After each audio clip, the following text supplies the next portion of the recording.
So big thank you to BookingSync for offering to host us and allow us to take a little bit of time to explain what we do here at BeyondPricing. And a big thank you to you guys for taking time out of your days, your busy days and peak seasons to learn about us as well. Because it is peak season, I'm sure you're all incredibly busy. I'm going to keep this as short and straight to the point as possible. So what we're going to discuss is very simply how to get the most out of your short-term rentals with using dynamic pricing. So to jump in, the agenda, we're going to discuss who we are, Beyond Pricing, what dynamic pricing is and how it can help you guys. We're going to look at some pricing mistakes in the market. We're also going to look at some real user case studies of using dynamic pricing and what impact that can have. And then, of course, if you guys have questions afterwards, you're more than welcome to ask. So, beyond pricing, who are we and why are we different to other tools and dynamic pricing tools on the market? Well, very simply to start, we invented the technology. Beyond Pricing founders, Ian McHenry and David Kelso were the people that wrote the algorithms in the hotel and airline industries and actually invented and brought this technology to short-term rentals and full and vacation rentals. We're the largest company doing this. We have 60 full-time employees spread across 5 countries, and that's growing at about 4 or 5 every month organically, just from the demand from our clients. We're one of the only tools, if not the only tool, to offer our clients full account management. And part of that is that we have in-house revenue managers that have worked for the largest property management companies in the world. And they're there to ensure the success of each client. And we ourselves, we work on success. We partner with our clients. And if we're successful, our clients are successful, and vice versa.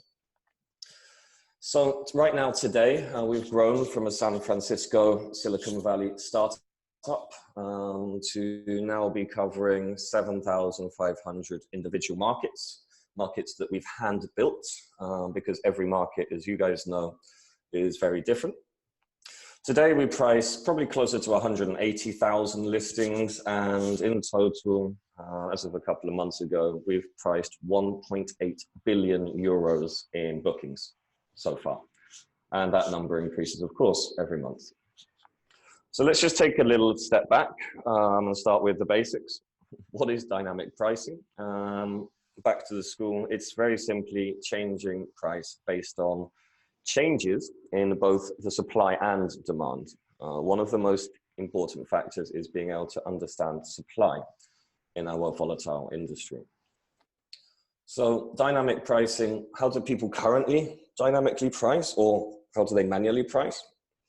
Generally speaking, we speak to a lot of property managers every day, and they're manually increasing or decreasing their rates due to changes that they see in their competitors, or maybe changes that they see in the markets.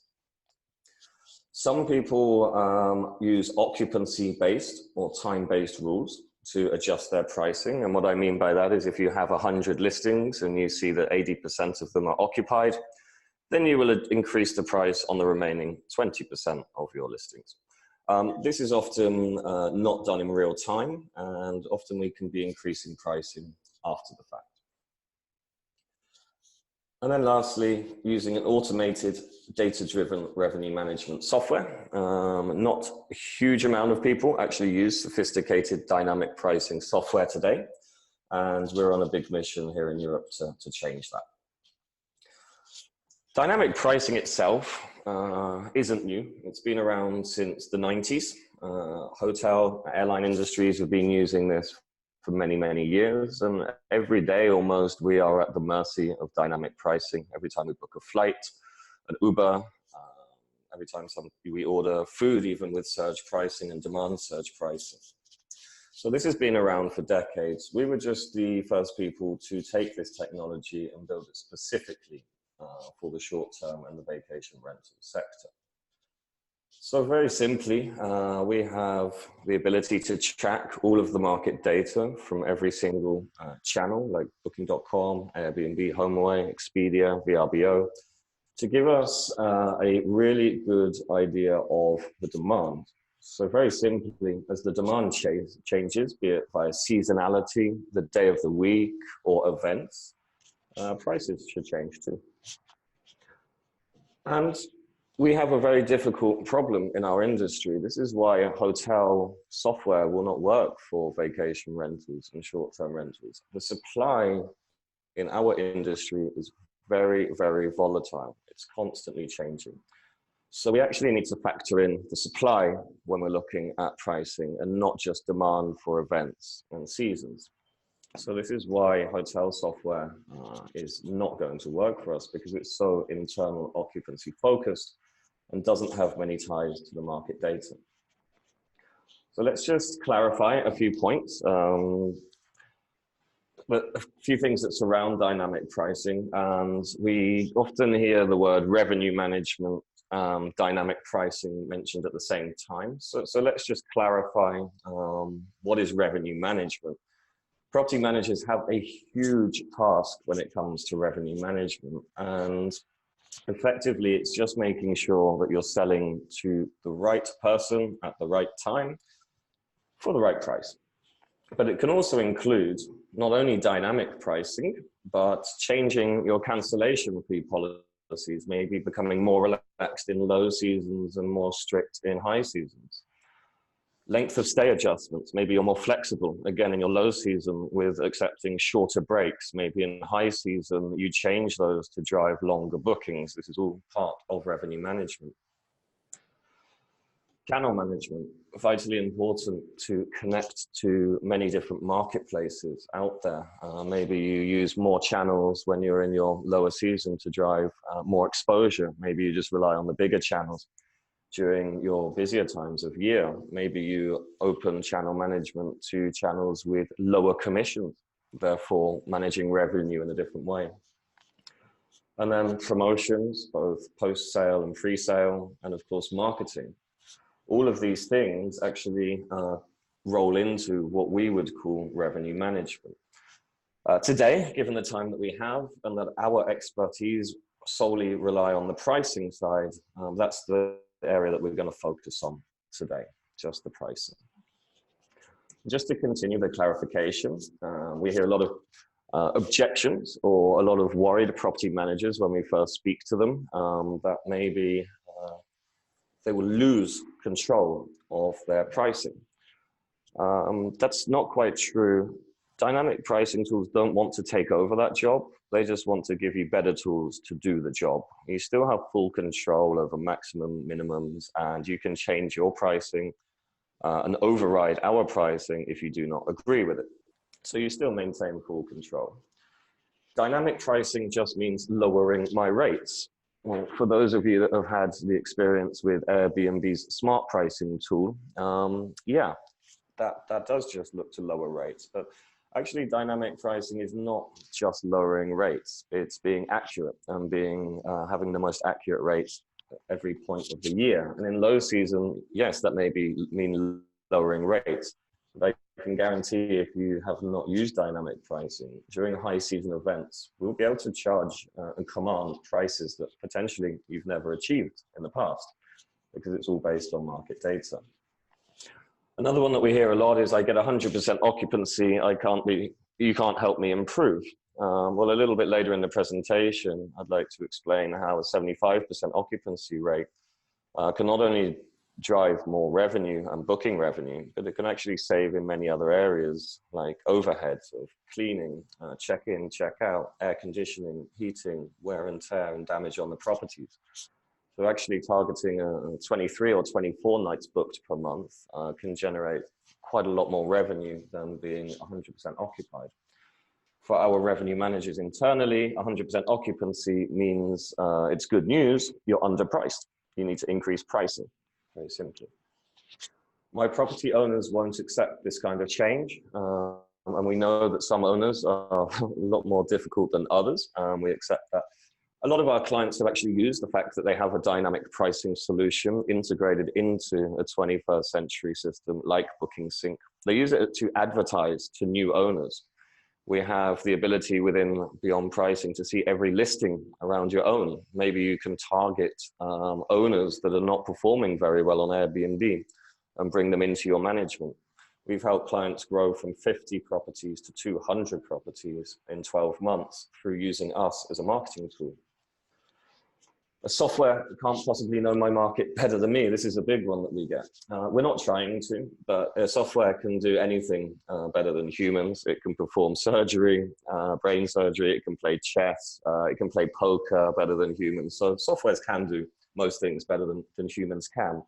And the great thing about software is they don't get sick and they don't need holidays. So they always work all year round.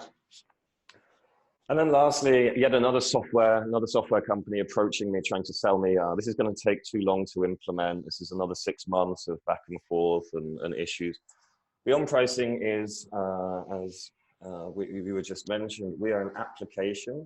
We are a bolt-on to BookingSync. We are not yet another extranet to be working from every day. We want to keep your daily duties within BookingSync, within your core system. And we're just here to give you extra competitive edge. So that's the clarifications. Let's dive into some statistics, some charts. Hopefully we'll cover a couple of your guys' markets, and maybe we'll even spot some common signs of incorrect pricing. So we're going to look at Paris. It's quite funny. I do speak to quite a lot of property managers in Paris, and some of them are still of the belief that their high season, or that August is quite a high season for them. It's really not. Nobody wants to go to Paris in August. We're looking at last year's neighborhood occupancy for Paris, and we can see that the true low season is the middle of August. We can also see that actually their high season is June through July. And we can pick out a couple of key events within Paris, obviously New Year's Eve and the modern design events being hugely popular. So this is where we'll be looking to decrease rates significantly in August, but increase for these events and high seasons automatically without you guys having to go in and check on anything, let alone what dates the events are this year, how many people are attending. All of this is automatically captured. If we go to Cannes, a more summer destination, we can see an incredibly different story. We can see that, of course, August is the high season. We can see that we have some major events, starting with the MIPIM, the Real Estate Conference in March. Then in May, of course, we have the Film Festival. And then in June, we have Cannes Lion Festival. So again, the occupancy for Cannes is actually really low almost all year round, just showing and highlighting the importance of being set, having your seasonal pricing set correctly, and absolutely being able to capitalize on these events by charging rates far higher than what you're able to achieve at any almost other time of year. And we can also see that New Year's Eve and Christmas is not a major event in Cannes. Barcelona is a very, very different story. Barcelona is quite a messy market. When we look at it, it always has a fairly high occupancy rate. But yet again, if we look through the heat of the summer, where we are right now today, it's hot outside, I can assure you. What we can see is that the travelers in July and August, there isn't so many of them, but we are noticing less day of the week spikes. So less changes between weekends and weekdays. And the reason for that is, although there aren't so many travelers coming to Barcelona, they are staying for a longer length of time. So this would say to us, although we're not going to be charging incredibly high prices during July and August, like we would be doing in our shoulder season of September through October, what we will be doing is effectively increasing our minimum length of stay to be able to capture those travelers that are less sensitive to weekday travel. We can see again, as I highlighted, the shoulder season and two major events of the year really in Barcelona. It's a hugely popular destination for New Year's Eve. And we have a huge mobile phone technology conference here at the end of February every year, which drives major occupancy too. So the idea of these slides was really just to show you that and all of these slides are snapshots from inside BeyondPricing from our clients' accounts. So we give all of this data to our clients to have the ability to make more data-driven decisions. So what I was trying to show is that each location has different seasons, which therefore drive different occupancy rates. But most property managers will understand their seasonalities quite clearly. Although they may change slightly over the years, most property managers will have a really good understanding of when their high season, shoulder season, and low seasons are. But what about events and how to price accordingly? I was actually speaking with a client in Marseille, and I was looking through his BeyondPricing account, and I noticed some unusual activity quite far in advance. So I did a little bit of Googling. Our system always picks up on events quite often before we're able to on Google, but this one was easy to find. In Marseille, in May 2020, we have both the Heineken Champions Cup and the European Rugby Challenge Cup finals. This has been announced, the dates are official, and this is created, as we look at the upcoming year neighborhood occupancy in Marseille, this has created more demand at on the 22nd of May than we're actually currently seeing for Christmas and New Year's. So how do we translate that into pricing? And how does the market price this right now? So this is inside BeyondPricing. Everyone has access to all of this information. And we're going to look at the Airbnb pricing for a one-bedroom property. Now we can see that there are some fluctuations, but the pricing is really ranging from 45 to 65 euros, not much. The fluctuations are there because of Airbnb's smart pricing tool. Now when we put on home away pricing over the top for the same one-bedroom properties in this neighborhood, we can see far fewer fluctuations, but home away commands a higher price.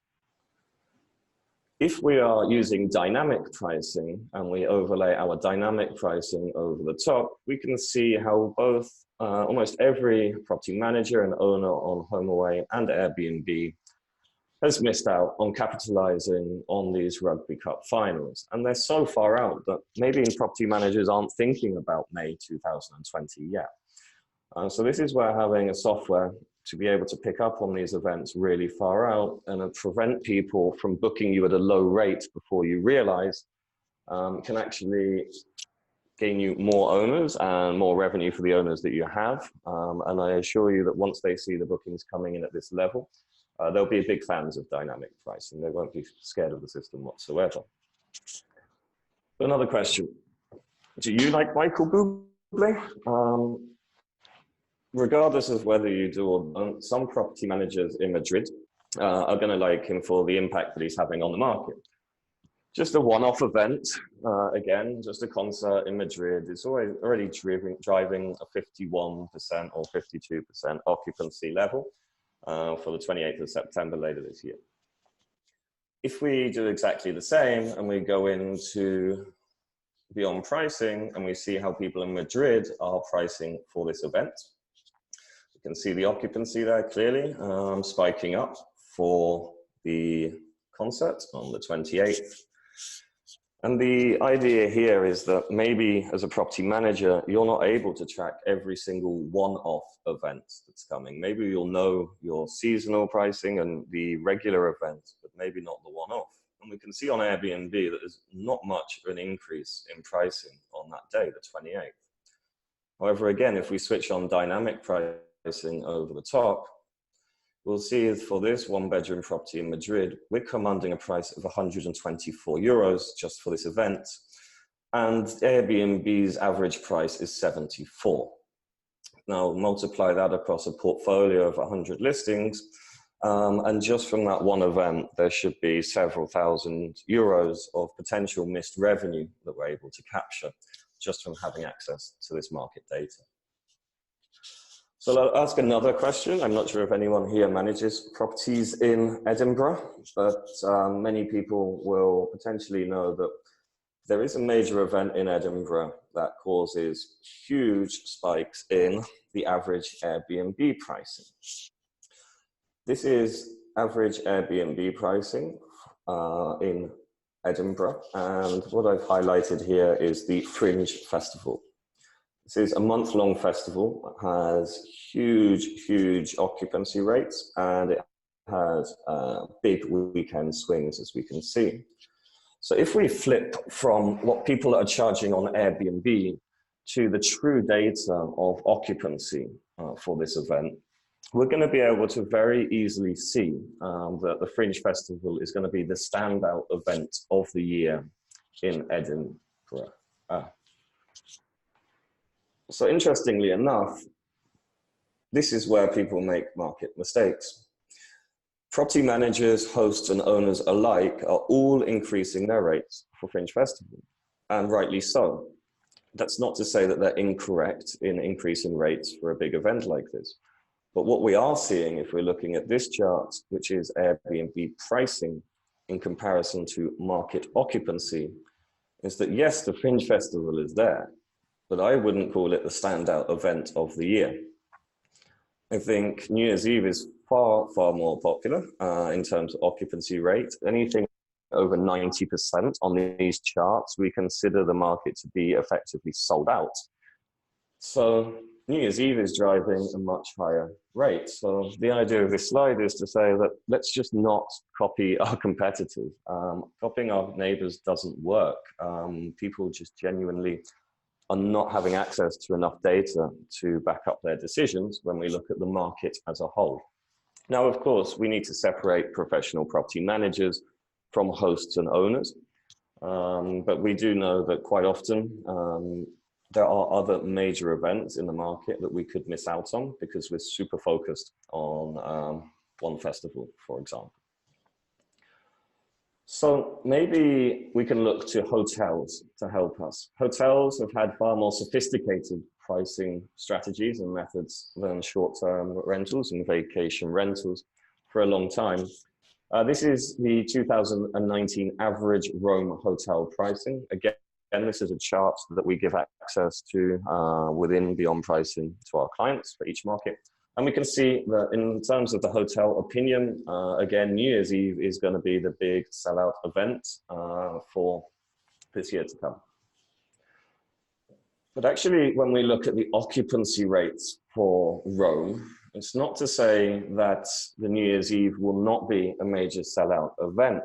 It's just to say that actually there's a couple of other events and seasons within the year, namely end of September through to November, where we can command high rates too, that seem to be getting forgotten about when we just look at hotel pricing only. So we can't copy from our neighbors, and we certainly can't copy it from the hotels. But then again, some things we should all just know, and just what should we say, so flipping over to Dublin, what is the one standout event that we all know that happens in Ireland every year? Normally it's surrounding bars, pubs, and lots of beer and alcohol. Of course, it's going to be St. Patrick's Day. St. Patrick's Day in Dublin is the king of all events. And that's here clearly reflected here on the average Dublin Airbnb pricing for 2019. If we flip over again to the occupancy, I'll challenge you guys, I'll give you one more look at this. Maybe you can try and pick out where in the occupancy charts St. Patrick's Day actually falls. Yeah, there it is. So everyone on Airbnb is entirely focused on St. Patrick's Day, but yet again, New Year's Eve drives a higher occupancy and therefore should be driving equal or higher rates.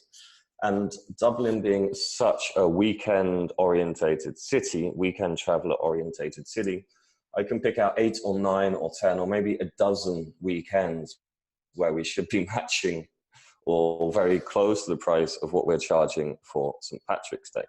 So again, this is not to say people are incorrectly pricing for St. Patrick's Day. It's just to say that they are so focused on that event that perhaps they're missing out on a multitude of other high demand weekends throughout the year. Without having this to clearly see on a dashboard, it can be easy to move forward and miss those revenue generating opportunities. So using data alongside your guys' local knowledge is going to make you a real expert. Market knowledge, of course, markets change. So your market knowledge needs to be kept up to date. And the best way to do that, of course, is with data. So using real-time data alongside your market knowledge does make you the real expert, making data-driven decisions backed up on your instinct and your gut feeling. So let's quickly sum up with a dynamic pricing use case. I'm going to show you what happened to a client after they implemented dynamic pricing and how this has impacted both their low season and high season. This is a one-bedroom property in the center of Glasgow, a really nice property. And I'll draw your attention to below this arrow in January 2018. They achieved a pretty low occupancy rate. Of course, Glasgow in January is a really hard time to travel. They were charging in January 2018 a £98 average daily rate.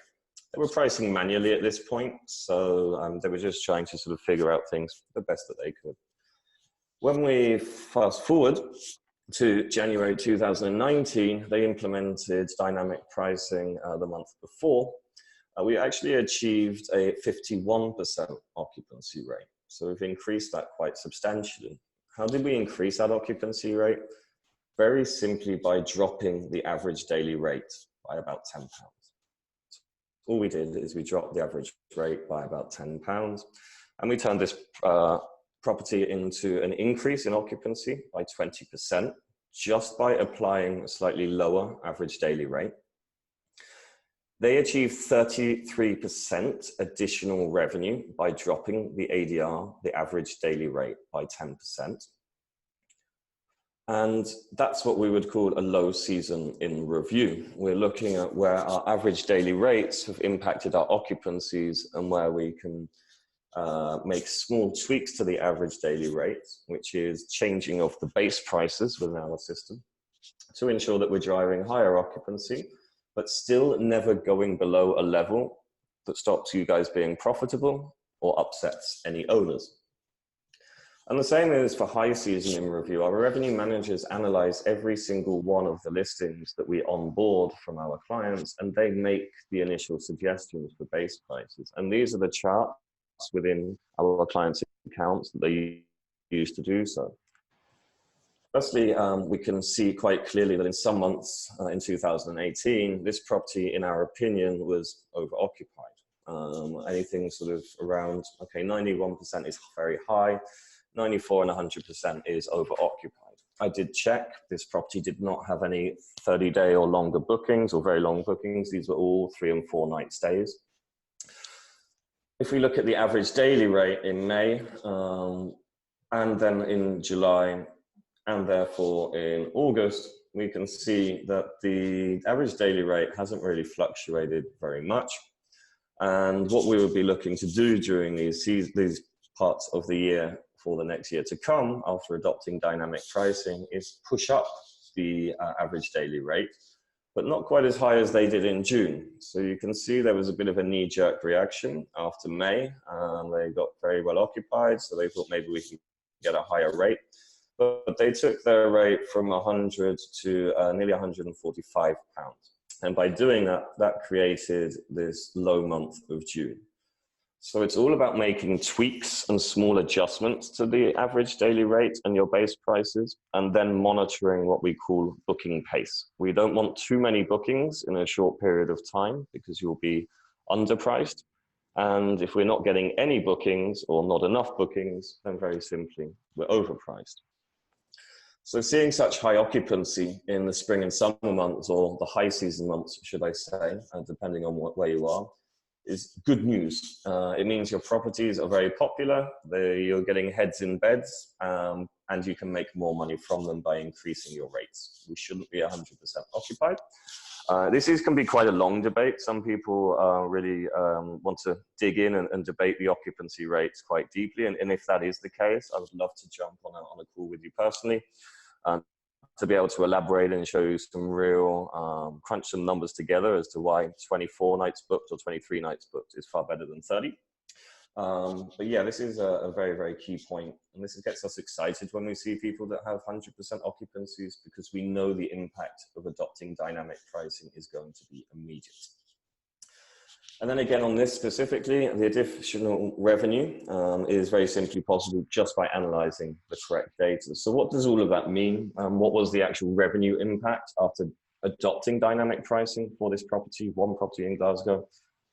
Well, by dropping the average daily rate and increasing the occupancies, we've given a 33.4% year-on-year increase in the revenue.